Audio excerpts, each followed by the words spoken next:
Good morning. Good morning. Welcome to Eastrose Fellowship. We are happy you have chosen to join us this morning. I'm Jan Apland-Curtis, your worship leader, and our speaker today is Reverend Katie Larsell. She's a longtime member of Eastrose and a retired minister.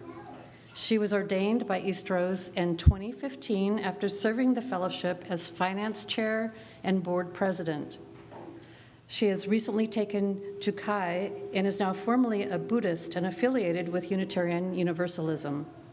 Reverend Larsell's sermon is titled The New Humanism, and she will explore how humanism has changed and has more depth and practicality than the old humanism. Eastrose acknowledges that for at least 13,000 years, many tribes and bands have made their lives here, where our church home and our communities now exist. We remember and honor these people who made their homes in this land, the ones here now and the ones who lived here before. In peace, may we share this land and honor one another. Now we'll take a moment and greet each other here today, both in the chapel and online. We'll start out by standing and facing the cameras by the clock on the back wall and wave hello to our friends online. And next, we'll turn to your neighbor and say hello.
Generation to generation, we awaken to the dawn and fall asleep at the evening's end.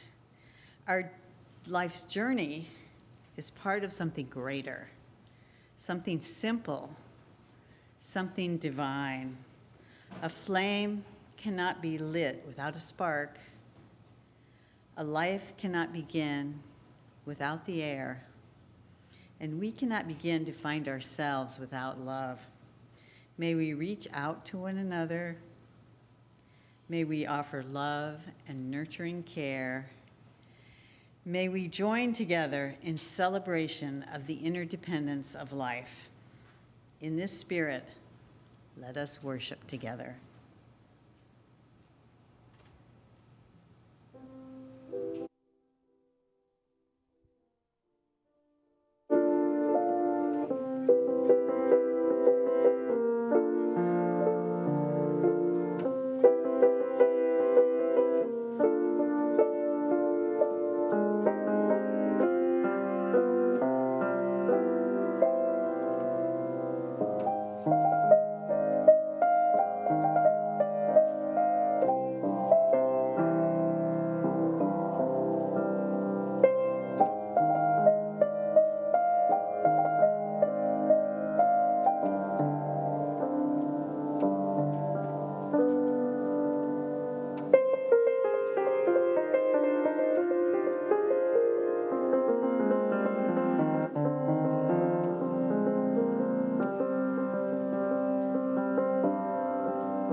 Our chalice lighting words are by Paul Larsell.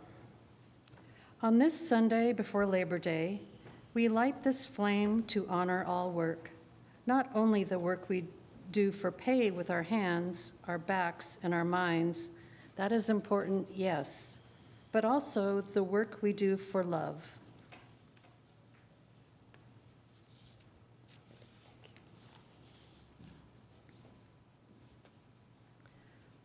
Our opening words, come gather, light to build.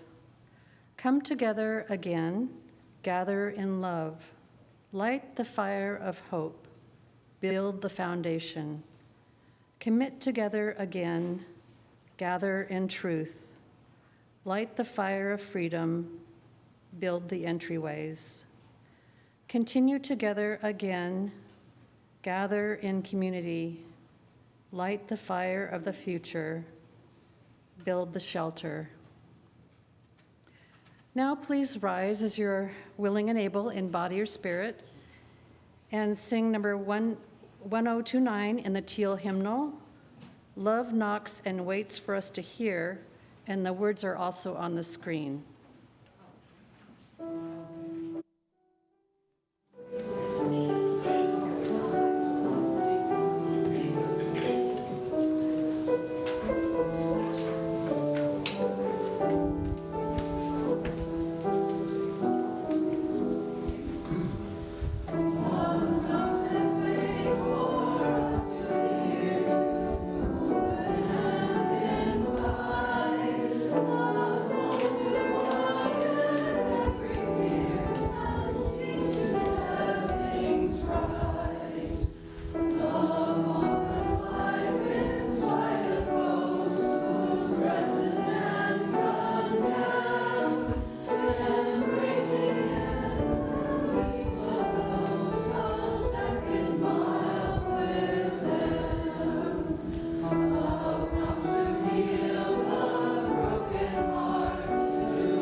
Turn up for a story for all ages time.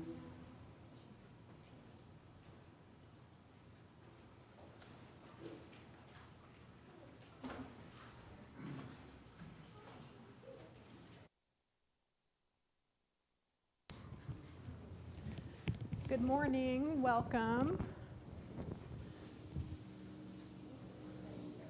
We have a lot of kids today, that's so nice.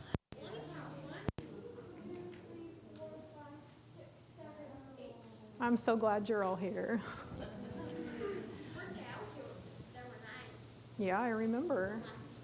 Today we're going to talk a little about an idea called humanism, which is very important in Unitarian Universalism. Humanist teachings are one of our 6 sources that guide our living tradition. Humanism is a way of thinking that believes in the goodness and potential of every person. It emphasizes that we're all connected to each other and asks questions about how we can best live together. It teaches us that we can use our minds that think, our hearts that love, and our hands that are ready to serve to make the world a better place for everyone. This connects with the first principle of Unitarian Universalism, which we've talked a lot about. Do you remember what it says? It says that every person has inherent worth and dignity. This means that everyone, yes, everyone, is valuable and deserves respect just because they're a human being. Nothing extra is required. Our story today is called Most People. In it, we'll see how the inherent worth, goodness, and potential of all people are visible in our everyday lives, and how these principles help us to be kind, to solve problems, and to work together for a better world. Most People, words by Michael Liana and pictures by J.E. Morris. Most people love to smile. Most people love to laugh. Most people love to see other people smile and laugh too. Most people are good people.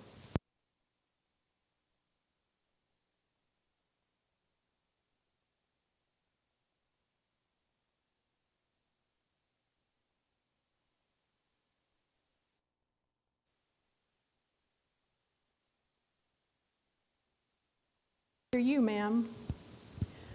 Some people do bad things. They yell bad words, they lie and steal, they bully and hurt and destroy, but most people don't do those things. If you could line up all the people who want to be good and all the people who want to be bad, the good line would stretch from here to the tallest mountain. All the people in the bad line could crowd together in one room. People who do bad things can change. There's a seed of goodness inside of them, waiting to sprout. I'm sorry. Most people love the sunshine. Most people love the earth. Most people love watching things grow. A person who is frowning and mean is like a sour grape in a bunch of sweet grapes. That person would almost always rather be happy, smiling, and laughing. Everyone looks nicer.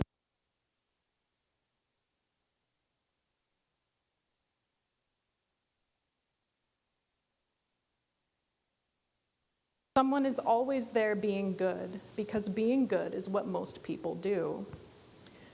Most people like to dance and play, or share stories with someone they know, or snuggle with someone they love.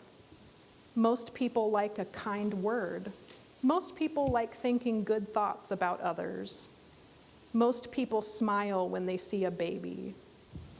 Most people glow when they hear or say, I love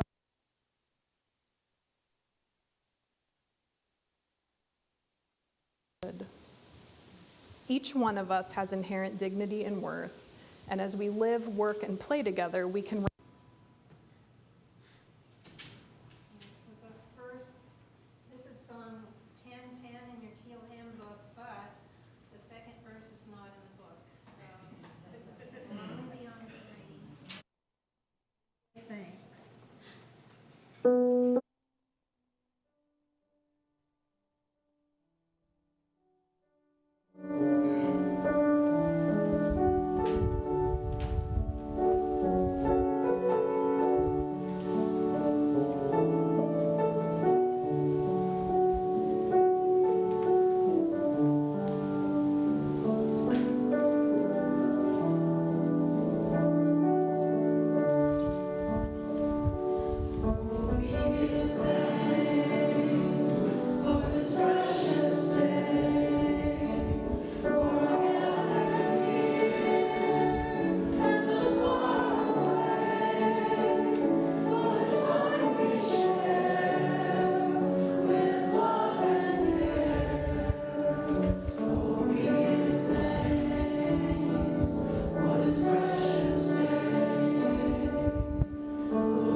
You all to just take a moment, I don't think there's a slide for it, to do a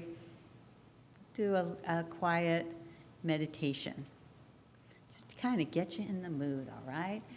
And so get yourself comfortable, shut your eyes if you like to do that when you're, in some ways it keeps the outside world from intruding.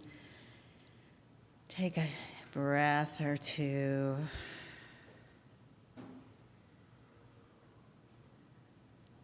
notice whether you're breathing quickly or whether you're breathing.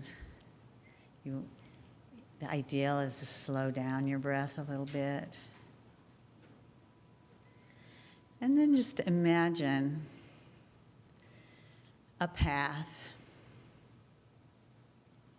Each one will have a little different path because this is your spiritual path. The path that you have moved along since you were a child. And you can look at it in the actual form, if that's the way images come to you. Or you can think of it as like a path and just think of little places along the way that had meaning for you. And some of you may have come to a place where you suddenly climbed some stairs or jumped down onto a beach because it was a big change. You made a big change. So think about whether you have something like that in your life. And other places on the path, there was just joy. And you might find yourself picking flowers, feeling the sun on your body. At some point, since you're here at Eastrose, you joined with others. So what's that like? Suddenly you're walking along and you're in step with others. You're in step, or maybe not in step. But let's hope you're in step.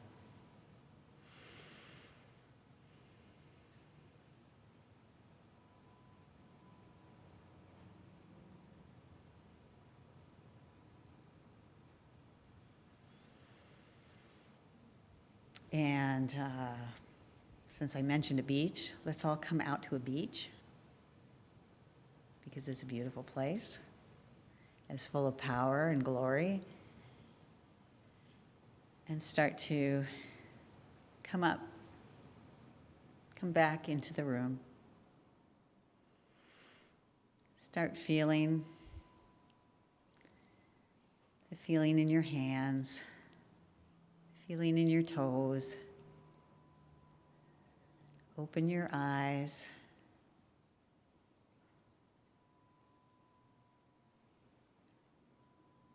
And join me. From up here, I'm like looking at you guys, and you don't want to come back. Well, I'm going to make you. So, yeah. So I'll begin my sermon now, which begins here at Eastrose. When I was a baby UU, and that means when I was a young woman, and I showed up here with my husband and my 2 tiny children. I was just getting to know my Unitarian Universalist faith. And I remember reading through this thing called the Sources. And I think it's going to be showing. Yeah, there it is. Now, I'm not expecting you to read all this because you actually may have seen this. It's in the front of the gray hymnal. It's a pretty important reference for Unitarian Universalists. And I think it's a great list. And I used to go through the list when I was sitting down in there and kind of pondering things and read each item. And when I would go through the list, a little bell would kind of go off in different parts of my soul where I recognized how this particular source affected me. For a long time, I especially loved the 7th principle. And, oh wait, those aren't the principles. But it was the earth-centered, the 7th principle comes out of that connection with earth-centered religion. And so I would read that and I would kind of feel my boundaries dissolve a little bit. Does that happen to anyone else? Especially when they read, I'm going to switch documents, the seventh principle. You read it and you kind of feel your connection to others. So I'm hoping that you'll join me in trying to do that a little bit. Feel the boundaries come down. So when I would find myself just literally dissolving just a bit, and but that's not what we're going to talk about now. We're going to go right to the humanist one, and that is the humanist teaching, which counsels us to heed the guidance of reason and the results of science, and warns us against idolatries of the mind and spirit. And the bell I would hear when I would read that was a warning bell. It was telling me that there was a boundary that we all needed to heed. If I wandered into la land in the service of any particular spiritual tradition, like when I just dissolved into the universe a minute ago there, the science admonition of humanism would always bring me back. The humanist science boundary has always been a really important boundary for me. But it has also always felt single purpose to me. It didn't seem like a whole spiritual path. Now, that wasn't true for the generation that preceded me. When Michael and I joined Eastrose in the 80s, the elders of the congregation, the people who welcomed us and loved us, were all old school humanists. They had cast off the yoke of idolatry and were damned pleased to have done so. They loved their freedom. They were such a great crew. When I was writing this, I was kind of flooded with memories of all these wonderful old people. Dave and Jean Taylor. Some of you will remember them. Some of you are going to go, who are they talking about? But that's the way churches are. They move forward over time. So Dave and Jean Taylor, Eleanor Hunting, Darlene and Dwayne Lemley, Betty and Lee Gerald. It was a little disorienting for them when UUs opened to earth and pagan-based spirituality and woman-based spirituality in the 80s. We were breaking out of the patriarchy and getting into a more body-based spirituality. At Eastrose then, there was this, it was so quiet. It was a very quiet tension between the old school humanists, older people who we all admired, and the pagans and feminist spirituality that was full of ritual and strong religious imagery. I remember one Eastrose elder of the time quietly confessing to me, "Isn't that what we came to Eastrose for? To get away from all that." But she never said it. She never tried to turn it into a thing. She was just, letting it a little out. So Eastrose really actually handled that very well, the fact that there was different ways of being. So I always did respect the humanists, as I did the Eastrose elders, but wondered what made it a religion, a path that addressed the whole self and became a way of life. If you had asked me then, I would have said, humanism just seems a little dry. How do you live out a humanist faith? How would you deepen it? Well, what I'm seeing now, 30, 40 years later, is that religious humanism really hasn't changed that much since the 80s. It's still a bell ringing out against idolatries of the mind and spirit, and it's very much appreciated by me and others for that. But there's been a huge change, and it isn't coming from the religious side. It's coming from the science side. Science, it only recently has started studying us, not just our cells and circulatory systems, but also our humanity. Scientists, real scientists who do studies, are asking questions like, what makes people happy? They're asking, how should we live? What is our human nature? The scientific research is going into aspects of our lives that have a spiritual quality. And it goes on and on. Like, what is the emotion awe? How do we cultivate it? Is awe healthy? The emotion awe, when you see something, you go, ah. Is it healthy? Yes, it's very healthy. How can we have world peace? What is the way out of conflict? There's a professor, Christian Neff, she does these small, powerful studies on how to give yourself positive self-talk and measures its benefits. That kind of stuff feels like New Age religion, but it's science. There are hundreds of these questions that have a lab or university department devoted to them. What do we understand about other people? Can we tell what they are thinking from their expressions? The answer to that one is no. That was a surprise to me. What exactly are emotions? Are they physical or cultural? Why is it so easy to get an addiction? How do we get out of it? The studies and the answers go on and on and on. Science is tackling many of the questions that religion tackled in the past, the ones that involve morality, emotion, and meaning. It's coming up, and science is coming up with answers that, well, they sound a lot like religion. So,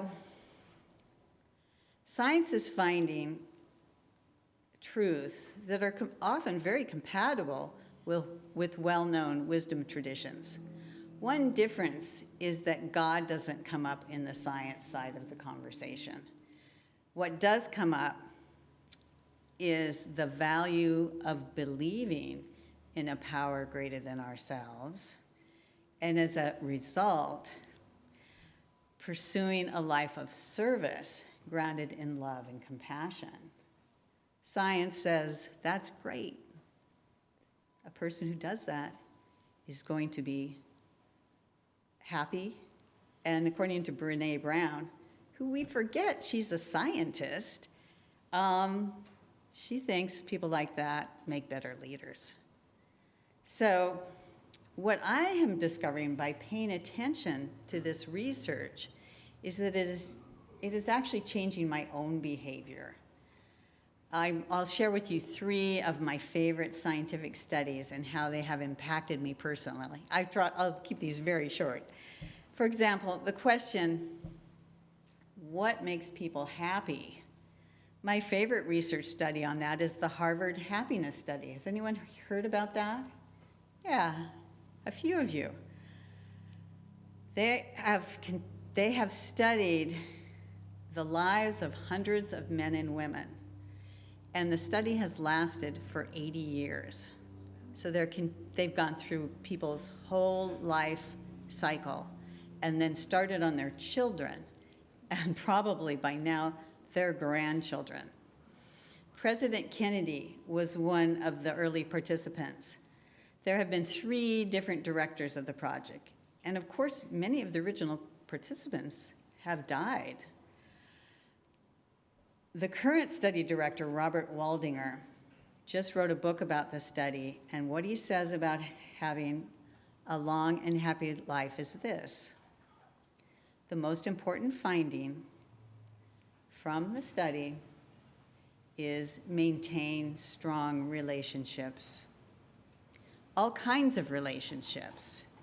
It turns out that love is the answer. Because of the Harvard Happiness Study, I confess I see my relationships differently. I take better care of them, and I don't take them for granted. And really, that's counterculture. In our culture, we're told to get a job, work hard, and, you know, maybe you'll have friends, maybe you won't. So number two, another study that continues to change my behavior and reinforces the message. A lot of these studies actually reinforce the message across different studies. The Blue Zones study by the National Geographic. Are you guys familiar with that one? Yeah, that's been on television. The Blue Zone study identified communities where more people live to be 100 years old than other communities. Then they try and figure out, well, why were they living so long? What was the difference about their lives? Genetics doesn't appear to produce so many centenarians. It's about a whole system of things. It's how they eat, what they eat, how they move, and their strong connection to family and friends. And yes, most have a faith tradition that gives them a sense of purpose. They wake up every morning, friends and family. I realize I can't be passive about maintaining those connections. I have to be active. And I have also changed my diet. Actually, I had changed my diet before I ran into the blue zones, and I had become a vegetarian. And it was because of my Buddhist convictions and because of the earth, you know, the fact that it's kinder to the earth. But it was so wonderful to find out that actually most of the blue zones, they're practically vegetarians. They use meat and fish as celebratory food. So they occasionally have it. They're not doctrinaire about what they eat, but they mostly, the way they get their protein is through beans. And so it has changed the way I eat, and I've enjoyed feeling that connection with them. So finally, the one that I wanted to share with you is called, this one you probably haven't heard of. It's Nicholas Christakis. He's a professor and the head of the Yale Human Nature Lab. So he studies what is our human nature. His lab says our human nature is genetically based and shaped by natural selection. And what he has identified as our human nature is something called a social suite. And it's made up of multiple qualities that center around love and caring. And you know, it's what you see all around you. But the reason I bring him up is because he also names one dark quality that is part of our human nature.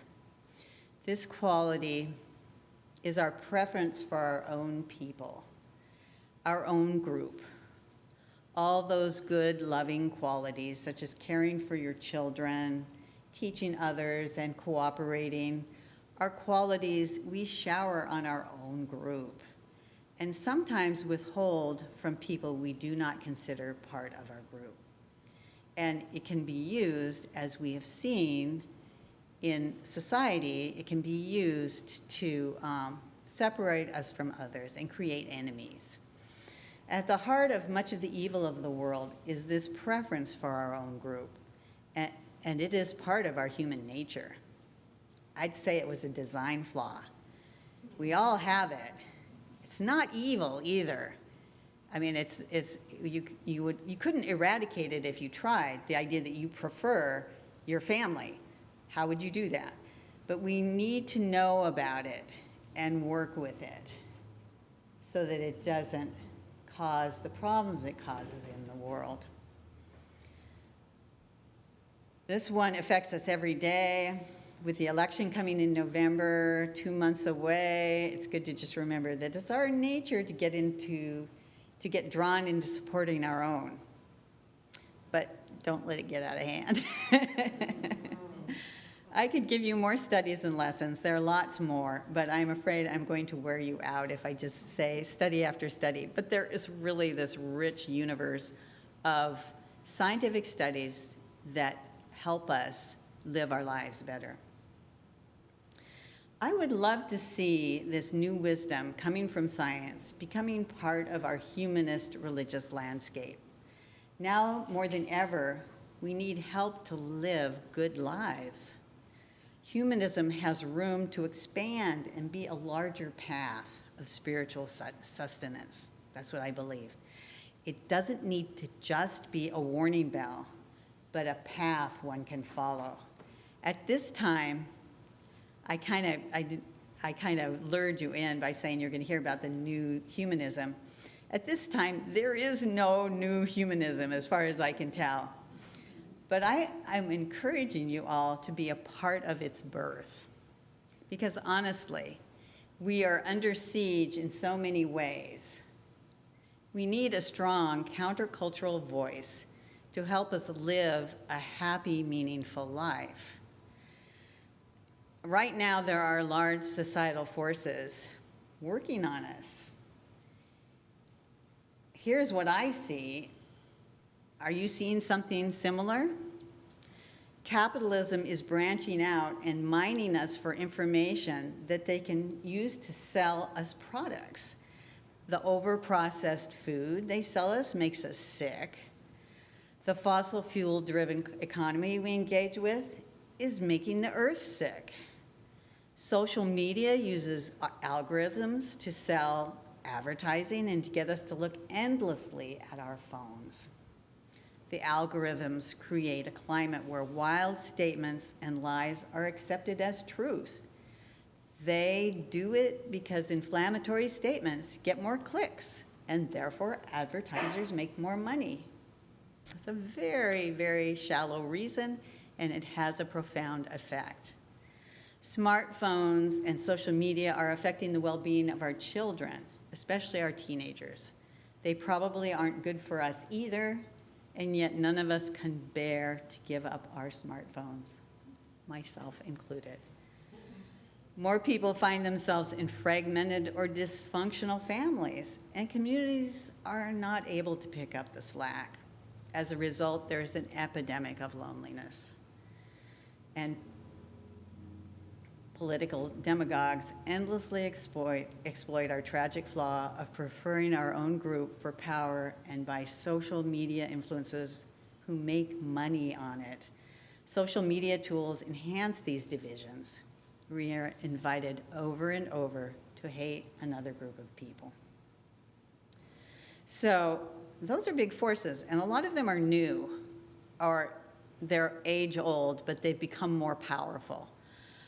The Unitarian movement is on the right track by coming up with a shared UU values. Yes, you guys are all familiar with this. And I believe this is a step in the right direction of moving towards the things that we share rather than emphasis on freedom.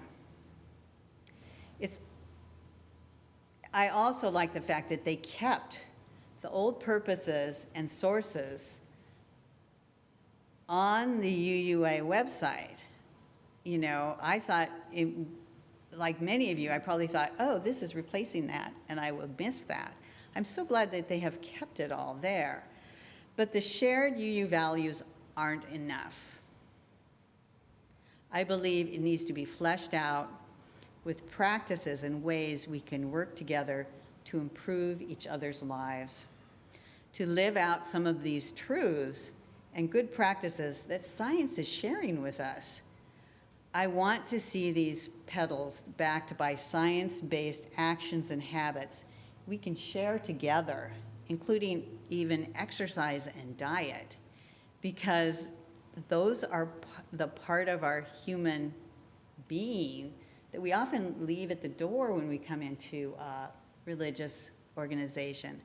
But it doesn't have to be that way. The humanists who founded Eastrose, my old mentors, were reacting to a certain kind of world. It shaped the kind of humanists they became. They were pushing back against conformity and had a strong desire to be free of superstition. They were full of fire about it. Now our world is crying for some guidance and help to combat a different collection of problems. We are looking for ways we can live well in the face of the daily temptations of the internet. In a world with almost too many choices, where the environment created for us nudges us. The nudging is an important word because that's what they nudge us into unhealthy consumption patterns. We need a way to move confidently towards a worthy life. Let us hope we can find a way to implement these healthy lifeways. Amen. So may it be. And Jan and I were talking, and we thought we don't always do questions and answers, but we thought we might do that today. So do we have time, Jan? I thought we had time, yeah. Yeah, okay. So Jan's going to have the, so if that sparked anything in you, I'd love to hear it, or if you have questions about what the new humanism could be.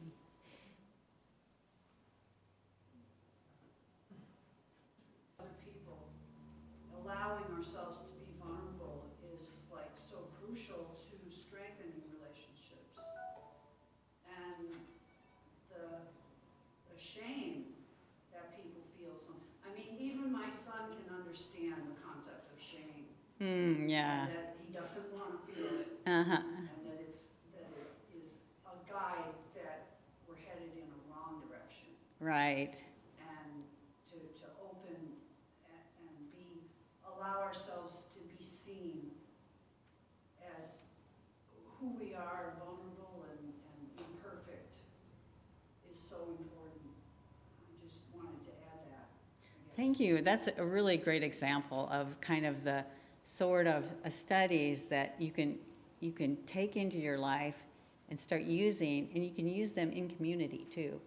You know, she actually has, she's kind of redesigned her company so that they all will share, share information together, and if anybody gets their nose out of joint, they have certain ways that they talk about them so that they honor it and without, going into hierarchical mode. So yeah, thank you for bringing that up. That's a really good example. Go ahead. I was wondering, how does Buddhism and humanism relate to each other? And yeah, that's a huge question, and this is one of the reasons why I didn't preach about it. Let me just do a real quickie. Buddhism and Taoism and Confucianism are all humanist religions. I mean, they already exist. So one of the things I think that happens in our culture, because Christianity has been such a strong force, that we tend to think that that somehow God has to be in there, and yet both Confucius and Buddha said, at least mythically they said it, that yeah, God, worship your gods, that's fine. We're just concerned, they said, they didn't say we, they said I'm just concerned with how we live now. So they had a whole different path that didn't include the divine. But they had no problem with it, They were focused on other things. And actually, there's a lot of studies going on right now that looks at especially Buddhism and says, wow, they're kind of, they have all these, I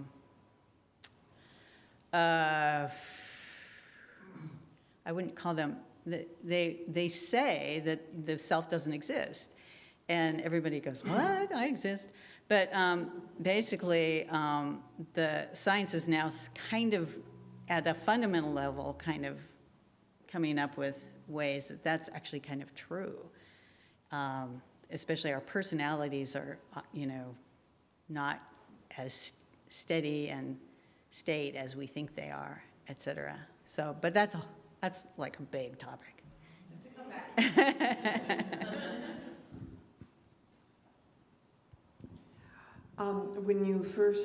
When you talked about first coming here and what was going on then, it just reminded me, I started in the early 70s, and I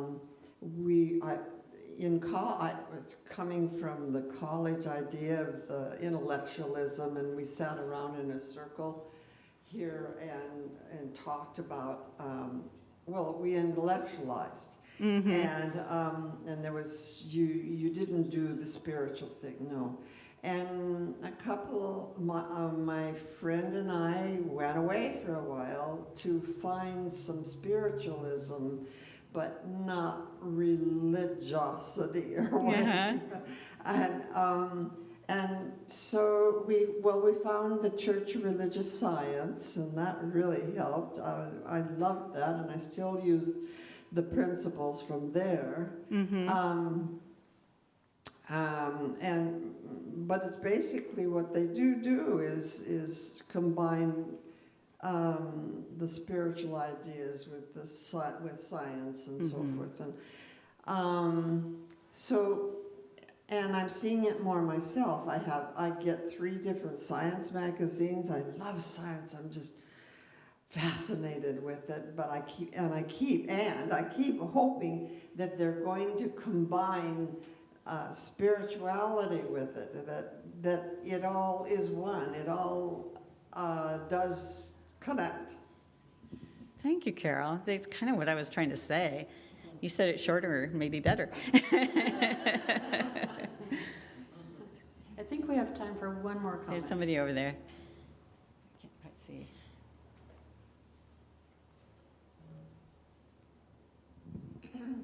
I'm Carolyn Gearing, just married to Kit. Oh! And I am reminded of our wedding, July 1st, where we incorporated the indigenous ceremony for marriage. Their ceremony takes about 3 days. We did not incorporate all of it. And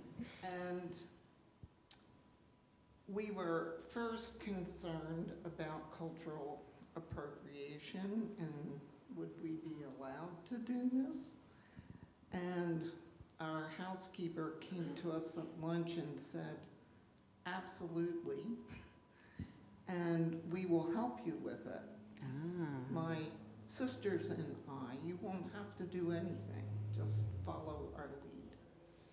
So they hired the shamana from our local community, and it was a wonderful blending, intercultural blending of indigenous tradition and our tradition from the UU Church, and touched many people's lives. And originally, I came to understand one part of this ceremony is a rose petal washing of the faces and arms of the bride and groom, and of our madrinas and padrinas who happened to be our daughters, and also some indigenous family from the boys, the young boys, and giving thanks to Mother Earth and turning to the mountains and thanking the mountains and thanking the land and what it produces, and washing away our past bad things so that we enter into a loving relationship. And everyone was deeply touched. So it was wonderful to participate in this intercultural, I think, second principle. Oh, that sounds just lovely and beautiful. I wish we'd all been there. Yes, we came back and someone said, we didn't get invited. And we go, we didn't know you wanted to come. But we had 14 people who came from the States. From Wow, that's great.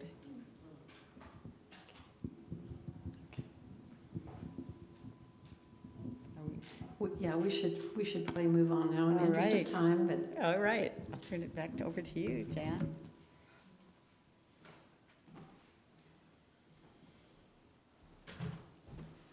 and please stand as you're willing and able and body or spirit for our final hymn in the teal hymnal, Lean on Me.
Now it's our offering time. Words by Kristen Collins. We give to remind ourselves how many gifts we have to offer. We give to remember that we are part of something bigger than ourselves. We give because we believe in music and sacred space. We give with the faith that together we have enough. Half of each week's Sunday collection is shared with a local organization doing good works in our area. This third quarter, our Sharing the Bounty partner is Outgrowing Hunger. Nurturing connection to nature, food, and community, Outgrowing Hunger builds and operates community farms and gardens for refugees, immigrants, and people who care about affordable access to food in Portland and Gresham. The money they raise is used to purchase produce for their refugee and immigrant farmers. The fresh veggies are incorporated into lunches for low-income children who are participating in summer camp at Nadaka Park. If you were a first-time visitor today, please let the basket pass you by. You are our guest. And now we will gratefully receive the gifts of this congregation.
Extinguish our chalice with words by Mary Reese.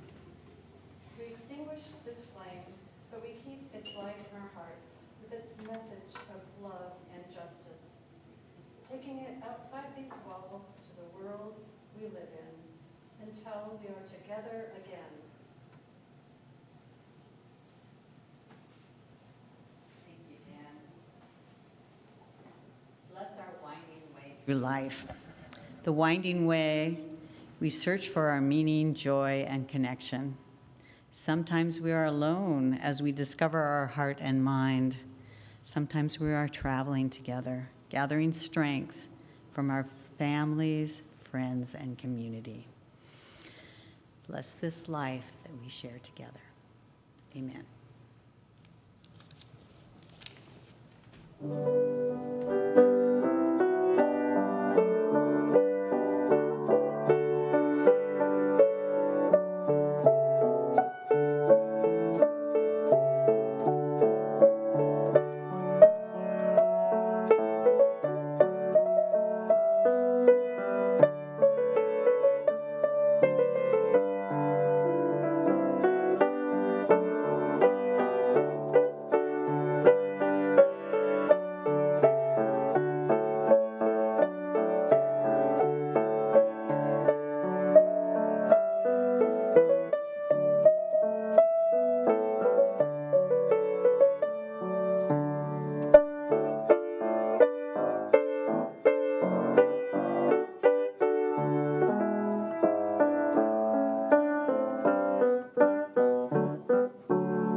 Before announcements, just want to share a few thank yous. Thank you, Mary, for all the beautiful music today. Reverend Katie for the wonderful topic and sermon she provided us. Phyllis in the back, who stepped in for John, who's at the coast with Selena. Thank you, Phyllis. Our greeters, Richard and Kim. Our coffee makers, Karen and Ann and Rolf. Thank you so much. So we have a lot of announcements today. Next Sunday is a important Sunday in our fellowship year. It's Homecoming Sunday. So bring your water from your travels this summer for the water ritual that we do. We'll be having potluck next week, so bring a dish to share if you can. The choir will be performing, so lots of fun things next Sunday. Let's see, other announcements. The Buildings and Grounds teams will be meeting on Wednesday afternoon at 4 via Zoom. If you're interested in getting involved, please tell Katie Norris after the service. Katie's back in the rear, and she can add you to the list. Oops, okay. Eastrose hikers are headed to a remote section of the Wildwood Trail. Meet at 8:30 on Wednesday to carpool, and Patty is heading that up. Contact her by Tuesday afternoon if you'd like to go. It says plans are flexible due to possibly high temperatures, so you want to check before you go just in case the hiking plans are changed. Okay, friendship dinners are starting Saturday, September 28th. That's our potluck get-togethers, and Linda Sheldak has sign-up sheets for that with her today. She's right here close to the front, and that's always a very fun evening with other Eastrose members and friends. Okay. And let's see what else we have here. Eastrose's 30th auction will be online October 3rd and 4th, and in person October 5th. More information is in the lobby. If you have something to auction, please email a description and photo to auction@eastrose.org ASAP. And this is from Katie Norris as well, if you have any questions about that. And remember, you can also auction services or food as well as items. And then Carol has another related announcement to the auction.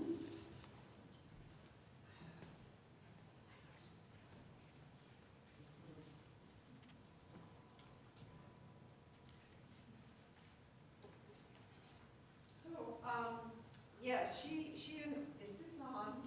Yes. I'm here to, I just want to tell you what I'm here for. I'm here to entice you to come to the service auction. The things that I already explained to you, not except for one thing.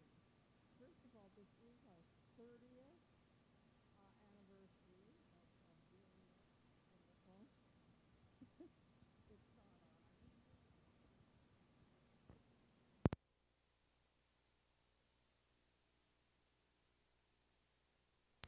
And I personally, now you can hear me.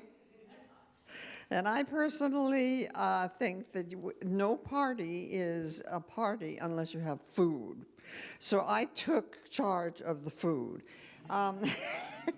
So anyway, I'm asking you to sign up to bring finger food, appetizers, whatever you want. And I have put your name beside the topic, the item I have there. Then, and I need your phone number. And then there's the dessert auction, which was invented by, where are you? By John Wygant over there. And the way it works is that each table, there are about 10 tables, round tables we're having with 6 chairs around the round tables. And you get together and I'm asking people to donate or loan your round tables to us for that. Anyway, so what they do is they decide, each group decides on what dessert they would like, and then they put in money in a jar in the middle of each table, hoping that they'll put enough money to be able to choose, be the first one to choose dessert. Then the second most, they get to choose the second, and so forth. So we need people to bring desserts to be auctioned off. So, yeah, I mean, I'm asking, this is our biggest event of the year. You can actually, from the services that people offer, like I offer a dinner or something, you can, they offer to have game night or wash your car or take you to the airport, something. Anyway, you can actually plan your whole social year around this, what you bid on.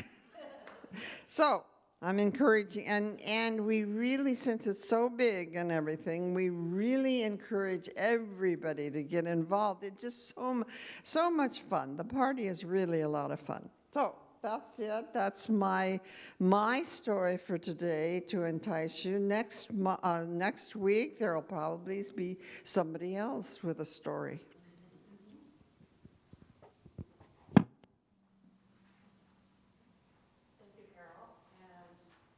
Service is now ended, and those here at Eastrose are invited to join for coffee and tea in the back room, and we hope to see you again next week.